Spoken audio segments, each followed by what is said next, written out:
మాకు ఇంకొక అపర మీద ఉన్నాడు అరకోటి మీద పేరు ప్రస్తావించను. పేరు ప్రస్తావిస్తే మళ్ళీ పనికిమాలో డేట్ చచ్చిపోతున్నాడు. అగో నన్ను అలా అంటున్నారు తెలుగుదేశం కార్యకర్తలు.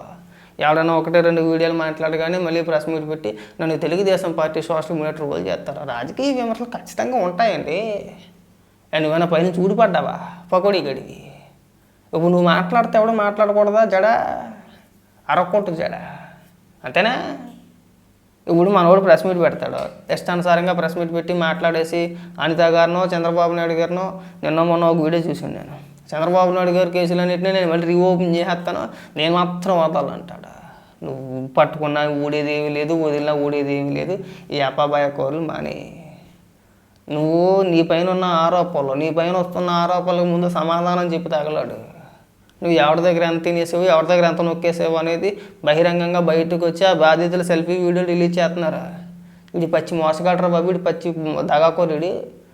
వీడు మా దగ్గర డబ్బులు తినేసాడు, మా దగ్గర డబ్బులు దుబ్బేశాడు, ఇవాళ కూడా సమాధానం చెప్పట్లేదని చెప్పేసి నీ పైన ఓపెన్ స్టేట్మెంట్ ఇస్తా ఉంటే పిచ్చి సన్నాసి, నువ్వు వాటికి సమాధానం చెప్పకుండా నేను చంద్రబాబు నాయుడు గారిని అవుతున్నా. అసలు నేను ఎవడన్నా తేక్తాడా అసలు అడకోటు? నీ బతుకి మేము మాట్లాడడమే ఎక్కువ. ఒక నువ్వు అడ్వకేట్ అవ్వచ్చు, ఇంకోటి అవ్వచ్చు, అది రాజకీయాల్లో రాకముందు. రాజకీయాల్లోకి వచ్చిన తర్వాత ఎవడన్నా ఓటు మనకు వచ్చిన 71 ఓట్లకి ఎంతో చూసిన 71 ఓటు ఎంత వచ్చినాయి. సరే మంగళగిరిలో పోటీ చేసినప్పుడు 417 ఎంత వచ్చినాయిలే. అసలు నీకు వచ్చిన ఓట్లకి నువ్వు మాట్లాడే మాటలకి ఏమన్నా సంబంధం ఉందా అసలు? చంద్రబాబు నాయుడు గారిని బెదిరించేస్తాడు, అనిత గారిని బెదిరించేస్తాడు, పవన్ కళ్యాణ్ గారిని బెదిరించేస్తాడు. ఇంకా నా అంత మేధావి అపర మేధావి లేదని చెప్పేసి అని కూర్చొని తెగ బిల్డప్లు ఇచ్చేస్తున్నావు కదా. ముందు నువ్వు 10 మందికి పాఠాలు చెప్పేటప్పుడు ముందు నీ మీద వస్తున్న ఆరోపణలు ఏవైతే ఉన్నాయో వాటిని క్లియర్ చేసుకుని తర్వాత నువ్వు నీతి కౌరులు చెప్తే బాగుంటుంది. నువ్వు రాజకీయాల్లోకి వచ్చిందే సంపాదించుకోవడానికి. ఈ విషయం ఓపెన్ స్టేట్మెంట్ ఇచ్చావు. నువ్వు ఒక ఇంటర్వ్యూలో చాలా స్పష్టంగా చెప్పు, నేను ప్రజలకు 25 కోట్లు ఖర్చు పెట్టేశానండి. ఇది ఈ బొగడగాడు ప్రజల కంటే 25 కోట్లు ఖర్చు పెట్టేశాడు. ఎవడికే 19 నుంచి 24 మధ్యలో ఈ పకోడీ గడు ఎక్కడ 25 కోట్లు ఖర్చు పెట్టేశాడు. వీడి ఆదాయం అందులో 1% ఉండదు, 25 కోట్ల రూపాయలు. అందుకని చెప్పేసి చంద్రబాబు నాయుడు గారు నాకు ఎమ్మెల్యే టికెట్తో పాటు 5 సీట్లు ఇచ్చి ఒక్కొక్క సీట్కి 5 కోట్లు ఇవ్వండి, నేను దండుకొని బిల్డింగ్లోని మేళ్ళలో కోట్లు కట్టేసుకొని పెద్ద పెద్ద కారులో తిరిగేస్తాను అన్నాడు సోలిగాడి. నీ తప్పేలా మోకానికి 25 కోట్లు పడవు. ఇక్కడికి వచ్చి పెద్ద పెద్ద ముదర మాటలు, అంత పెద్ద పెద్ద ముదర మాటలు ఏం మాట్లాడవసరం లేదు. నువ్వు కాస్త తగ్గి మాట్లాడితే బాగుంటుంది. అనవసరమైన ప్రస్తావన తీసుకొచ్చి నేను అందరిని ఎరగి తీసేస్తానంటే నీలాంటి పకోడీగాలని చాలామందిని చూశారు. చంద్రబాబు నాయుడు గారి జీవితంలో, ఆయన రాజకీయ జీవితంలో నీలాంటి వాళ్ళని ఎంతమందిని చూసుంటారు. ఆయన పైన ఎంతమంది కేసులు వేసున్నారు. రాజశేఖర రెడ్డితో సహా. రాజశేఖర రెడ్డి అంతకుముందు కొంతమంది వేశారు, రాజశేఖర రెడ్డి కుటుంబ సభ్యులు వేశారు, రాజశేఖర రెడ్డి గారి భార్య విజయలక్ష్మి గారు వేశారు, లక్ష్మీ పార్వతి చేత వేయించారు. ఏం చేశారు? సుప్రీంకోర్టులో ఆ కేసులన్నీ మళ్ళీ వెనక్కి తీసుకున్నారు. మా దగ్గర ఎలాంటి ఆధారాలు లేవని చెప్పేసి అని. మీరు మాట్లాడితే మరుగుతూ ఉంటారు కదా స్టేలు గీలు అని చెప్పేసి అని, వాటి గురించి ప్రస్తావిస్తున్నా. పోనీ జగన్మోహన్ రెడ్డి కేసు ఎత్తాడు, ఏమైంది? ఏమి నిరూపించారండి? ఆ కేసులే వాటికి సంబంధించి మా దగ్గర ఎలాంటి ఆధారాలు లేవని చెప్పేసి అని అన్నారు. అంతే కదా. అని నేను మళ్ళీ వచ్చిన తర్వాత రీఓపెన్ చేస్తా. ఏమో నువ్వు రావురా నాయన, నువ్వు ఎట్టొస్తావు, నాకు అర్థం కావట్లా. అసలు నీకు వైఎస్ఆర్సీపీ పార్టీకి సంబంధం లేదు.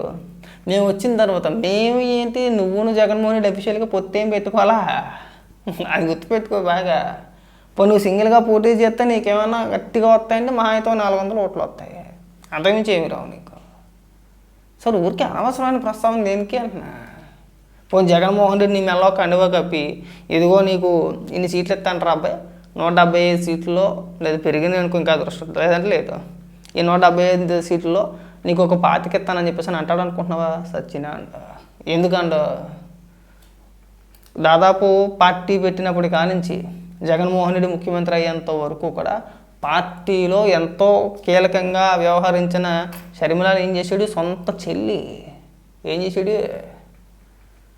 సీటు కాదు కదా, గేటు కూడా తాకనివ్వాల. నిన్ను ఎంకరేజ్ చేస్తాడు అనుకుంటున్నావా? రాజకీయంగా వాడుకొని వదిలేస్తాడు. నువ్వు అది గ్రహించుకోవాలి. అనవసరంగా నోరు జారి మనకు నోరు ఉంది కదా, మనం మాట్లాడగలుగుతున్నాం కదా, ప్రతి అంశానికి వచ్చి అపరమేధాలో కూర్చొని తిరుమలలో అలా జరిగింది, తిరుమలలో ఇలా జరిగింది, అది మా హిందువులకు సంబంధించిన వ్యవహారం, తిన్నది మా సొమ్ము, మా మనోభావాలు కావచ్చు, మా సాంప్రదాయాలు కావచ్చు, వాటన్నిటిని కూడా జగన్మోహన్ రెడ్డి అనే వ్యక్తి కించపరిచాడు. స్టిల్ ఈ రోజుకి కూడా అదే పని చేస్తున్నారా? మేము మాట్లాడుకుంటామండి, నీకేం సంబంధం? పవన్ కళ్యాణ్ గారు ఎందుకు మాట్లాడుతున్నారు, చంద్రబాబు నాయుడు నీకేం సంబంధం? నువ్వెందుకు మాట్లాడుతున్నావు అండి? మన హైప్ కోసం సోషల్ మీడియాలో ఏదో రకంగా ఎంతసేపు కూడా ఏదో ఒక కాంట్రవర్సీ ఉండాలి మనకి. మాట్లాడుతూ వంగలపూడి అనిత గారిని టార్గెట్ చేసేసి ప్రెస్ మీట్ పెట్టి పెద్ద అపరమేధాలు ఇదిగో వీడికి సమాధానం అని చెప్పండి. నీలాంటి పోకూడి వీళ్ళు ఇడితే ఎవడు చెప్తాడు? ఎవడన్నా అడిగితే అపోజిషన్ పార్టీ. సరే, అలాగా ప్రతిపక్ష హోదా లేదు మనకి వైఎస్ఆర్సీపీ పార్టీకి. జగన్మోహన్ రెడ్డి అసెంబ్లీకి వెళ్ళి ప్రభుత్వ విధానాల గురించి, పథకాల గురించి, లేదంటే రాష్ట్ర అప్పుల గురించి జగన్మోహన్ రెడ్డి అనే వ్యక్తి అసెంబ్లీలో అడిగితే ఒక ఇది ఉంటుంది. ఎందుకంటే మాజీ ముఖ్యమంత్రి. సరే, 40% ఓటు బ్యాంక్ ఉంది, అది ఒక పద్ధతి. ఇలా అసెంబ్లీకి వెళ్ళడం మానేసి ప్రతి ఒక్కడు ప్రెస్ మీట్లు పెట్టి ఎక్కడికి వచ్చి బెదిరించేస్తున్నారు. ప్రతి ఒక్కడు అబ్బాయి కూరలు చెప్పాడమే. అసెంబ్లీకి మాత్రం వెళ్ళరంట. ఎందుకు అసెంబ్లీకి వెళ్ళరంటే మేము అసెంబ్లీకి వెళ్ళాం, మాకు భయం. అరే, అసెంబ్లీకి వెళ్ళి తగలరండి, అసెంబ్లీకి వెళ్ళి మాట్లాడండి. అక్కడ మాట్లాడుకుంటే ఇక్కడికి వచ్చి పెద్ద పెద్ద ముద్ర మాట్లాడమంటే ఆ మాటలన్నీ చాలామంది మాట్లాడుతాం, మేము కూడా మాట్లాడేస్తాం. అనవసరంగా నోరు పారేసుకోవద్దు జడ, గుర్తుపెట్టుకు బాగా. అనవసరమైన ప్రస్తావన, నీకు అంత సినిమా లేదు. మా వాళ్ళు కూడా కొంతమంది ఉందలే, ఇది నేను ఎంకరేజ్ చేసినది కూడా తప్పే. ముందు లేపడం తర్వాత పిసుక్కోవడం అలవాటైపోయింది మాకు బాగా. ఎప్పుడు చూడు నేను ఎవడం దేకుతున్నాడా? లేదు, మా అయితే ఆ సాక్షిలో ఎవడో వేస్తున్నారేమో కానీ నువ్వు వైసీపీ సోషల్ మీడియా కూడా ఎక్కడ లేపట్లా. ఎందుకంటే నువ్వు ఎలా విషయం కక్కుతావు అనేది అందరికీ తెలిసిందే. మాది మీ దగ్గర ఉన్న జబ్బు అంతే, అంటే నీ దగ్గర ముఖ్యంగా. మళ్ళీ ఇంకో రకంగా అనుకోమాకండి. మాకు ఒక ఎమ్మెల్యే ఉన్నాడు, సేమ్ అంతే. అప్పట్లో ఇలాగే అలా లేపితే పాపం చంద్రబాబు నాయుడు గారు పెద్ద మనసు చేసుకుని ఎమ్మెల్యే టికెట్ ఇచ్చారు, గెలిచాడు. గెలిచినప్పటి నుంచి ఈ రోజు వరకు ప్రతిరోజు వివాదాలే. మీరంతా కూడా వివాదాస్పదమైన వ్యక్తులండి. మీరు రాజకీయాల్లో పనికిరారు. ఏదో అప్పటికప్పుడు వార్తలు హైలైట్ అవ్వడానికి, లేదంటే 4 వాగ్దాటి ఉంటే సరిపోదండి మన దగ్గర. రాజకీయాల్లో కాస్త ఓపిక కూడా ఉండాలి. తెగ ఫీల్ అయిపోతారు, నా ముఖం చూసేసి ఓట్లు వేసేసారని చెప్పి. నీ ముఖం చూస్తే మీ ఇంట్లో వాళ్ళు కూడా ఓట్లేరు. ఇక్కడ కార్యకర్తల కష్టాలన్నింటినీ మర్చిపోయారు. 5 ఏళ్ళు కష్టపడ్డారండి. కొంతమంది ఆస్తులు పోగొట్టుకున్నారు, కొంతమంది ప్రాణాలు పోగొట్టుకున్నారు. తెలుగుదేశం పార్టీ కార్యకర్తల కష్టం అండి. ఆయన్ని పక్కన పెట్టేసాడు. పల్లెలు లాగేసుకుంటాడు, కంచాలు లాగేసుకుంటాడు. ఆ లేకి బుద్ధి పోలా, కనీసం సెన్స్ లేదు, అసలు బుద్ధిది మారలేదు. అది ఏమన్నా అంటే మళ్ళీ కులం కార్డు ముందెట్టి మమ్మల్ని అలాగన్నారు, మమ్మల్ని ఎలాగన్నారు అని విడుతారు. మళ్ళీ అదో దరిద్రం, మళ్ళీ మాకు అతిపెద్ద దరిద్రం అదే.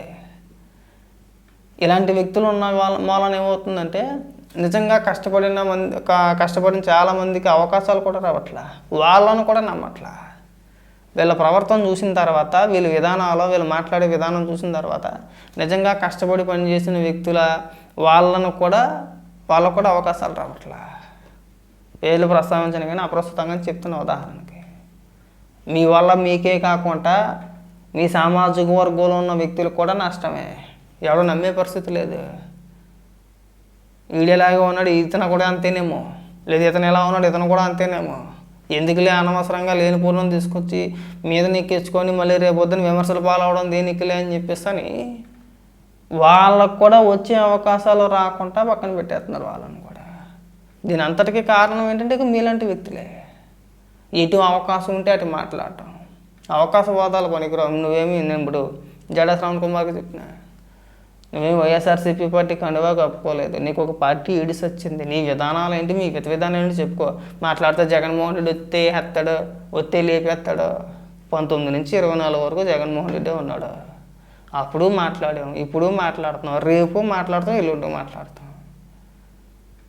ఉత్తేసం పెడతారండి అందరినే. వీటి వల్ల ఓట్లు రాలవండి, అది గుర్తుపెట్టుకుంటే బాగుంటుంది.